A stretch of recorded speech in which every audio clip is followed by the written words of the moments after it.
What's going on? My name's Justin with the Art of Repair, and today we're at FixIT in Aalst, Belgium.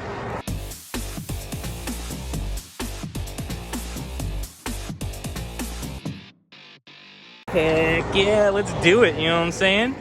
Y'all know how I be doing changing cameras and doing fun stuff all the time, but today we're just gonna stick to the iPhone. We're gonna get in there, we're gonna have some fun. First thing we notice here is they actually have parking. This is not something I see everywhere here in Europe. And building's really, really nice. We've got this big open window with lots of potential. That's right, lots of potential. Let's head on in here, see if I know how to open this door correctly.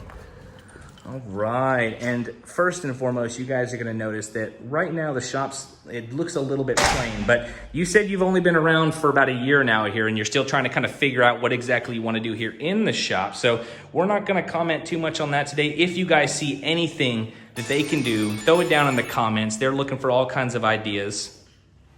Let's head on over here, because I'll tell you, y'all know I'm not coming here just to show off the shops. We're coming here because we got questions to answer, you know what I'm saying? So we're gonna hand the camera off to my friend here, and if you would like to introduce yourself and ask your question to the camera, then we will get this all taken care of. Yes. Hey, Justin.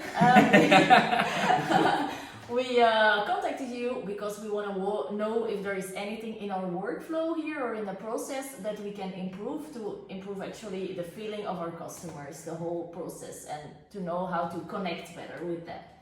All right, so with that being said, I've been here all day. Y'all know how I normally do. The first thing I do when I get here is I like to sit, I like to talk, and I like to kind of figure out how the business is actually kind of being ran at that moment to make sure that the advice that I'm giving is something that will actually help the shop. And we're actually gonna back up over here, and if you wanna take a look right here at the front, here, actually come up to the front here. We got a camera guy today, guys. Y'all see this? I don't have to do nothing, you know what I mean?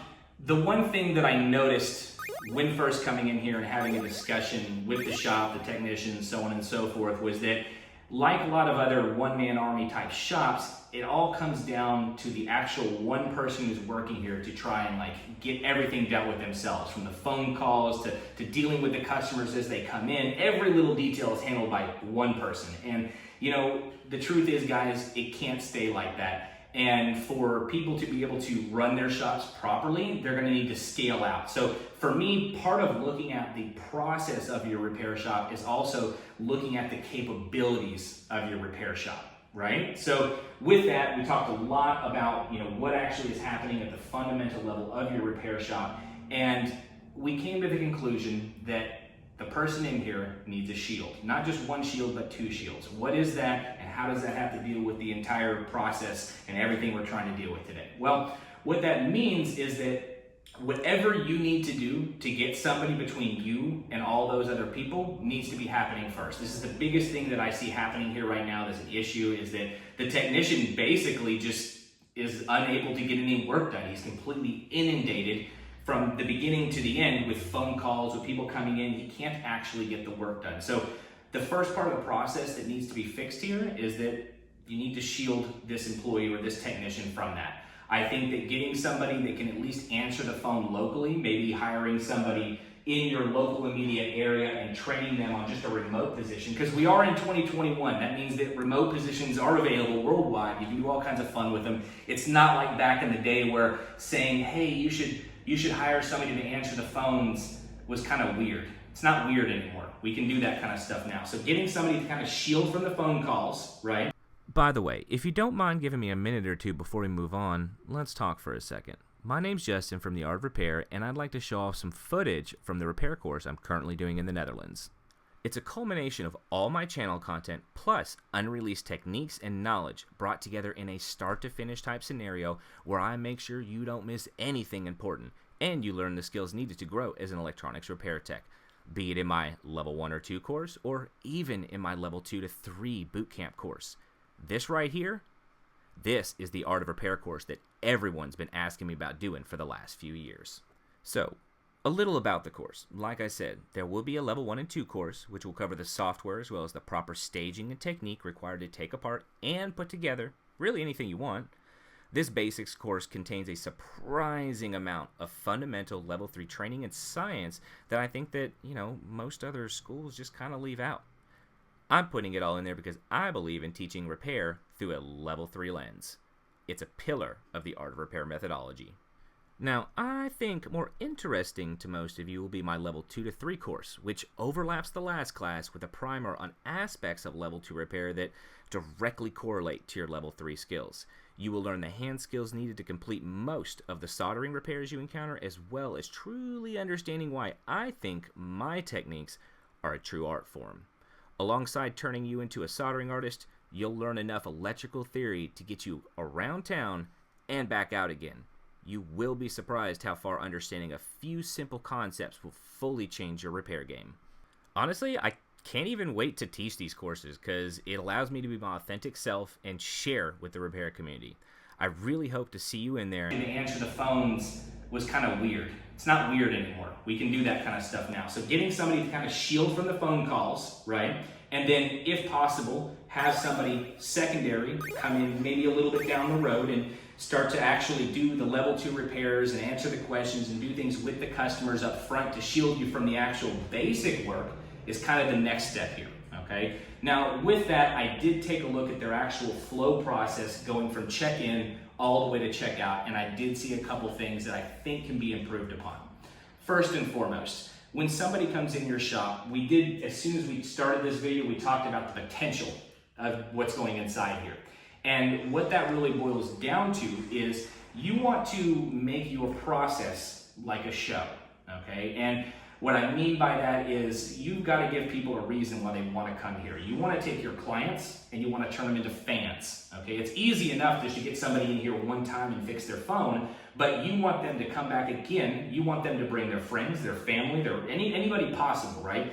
And that's what happens when somebody's your fan and not just a customer, okay? So to do that, I think that first and foremost, when you are checking somebody in, you need to basically have everything you need right in front of you, okay? You don't need to have everybody in the back all the time, hiding all the little things that you're doing. You know, for me, like if I was up in the front right now, right here, I would probably actually take this microscope. You want to check out this microscope right here, and you want to have this right up front. Now, try and get a little closer. I want you guys to see something here. You see all this dust up in the top up in here? Okay, if you want to back out just a little bit. When I first came in here this morning, this microscope was sitting down here under the corner, okay? It's not helping anybody. That's not actually part of the process that they're trying to do, right? So we're going to include this back in the process. Every Level 2 technician needs to be not only proficient, but using their microscope all the time for everything from check-in to just working on their regular repairs. That's a big part of the process. That's not the first part, but that's a big part of the process we want to kind of include right there, okay? So as they're coming in, they're working on this stuff. You've got this kind of show going on where you're talking to the customer. You've got the microscope. You've got like what do we got here? We got our little display. So if you have a camera on your microscope, you can kind of show them what's going on here. You can actually start to delineate the different types of issues before they get to the main technician. You remember I was talking about shields earlier, where you're going to shield them from the phone calls. Well, you also need to be finding a way to shield yourself from all the really basic repairs, or just the regular boarding and deboarding, so on and so forth, and the minutia of what would normally drive you crazy. The biggest thing about being a one-man army is the fact that, for the most part, you literally have to deal with every single thing possible, okay? And that is not really a good process. So trying to delineate your process to at least one other employee, to give yourself this shield, to give yourself this barrier where you're not answering the phone, where you're not taking screens apart, where you're not deboarding devices, that is a big, big deal. And, you know, for me to get that across to you today it was really important, right? Because when I came in, everything was kind of centered around one technician. And when you center everything around yourself or just one technician, you leave your business open to a huge failure point. What if you lose the technician? What if the technician gets hurt?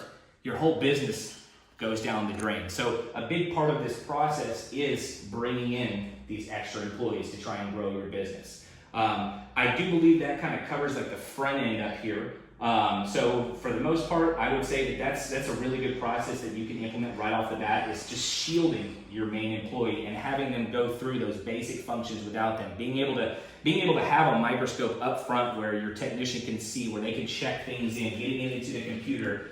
We talked a lot about making sure that you have proper ticketing comments. That's a huge one to actually, make sure that you're getting done. If you're not doing any kind of ticketing comments, in your POS system, you're gonna have a bad time. Because if you have somebody up here now, they've got to do something to assist you, and it can't just be that they're checking something in, taking something apart. They actually need to be documenting as well. So you see, you're basically not only building this process to do everything for you and expand and scale your business, but at the exact same time, you're training them on level 2 and level 3 at the exact same time by having like a microscope up front, by showing them and having them give close-up analysis of their check-in to the customer, or in fact, just working with the customer and their device right in front of them. So I know I like to go on and on and on, so we're gonna go ahead and cut it right here, but I think these are some very, very basic things that you can do to improve what's going on in your shop by shielding the main technician and having that main technician slowly train these people as they scale out. So with that being said, my name is Justin with Yard Repair, and I will catch you at the next shop. Secret surprise question while we're at the selfie here. What did you expect today, and what did you receive? What did we expect today? To learn a bit more how to get things organized actually, and how to deal with some difficult things in our dealing with customers, and also getting repairs done at the same time. And how after we kind of spoke for a while, do you feel like you got a lot of your questions answered? Or Yes, no, definitely. You helped a great deal, I think. Sweet! That's what I'm talking about. Another shop down. We got to go to 100 more now. So I will see you guys next time. You guys know I like to pop out that secret question at the end. Anyway, I'll catch y'all next time I see y'all.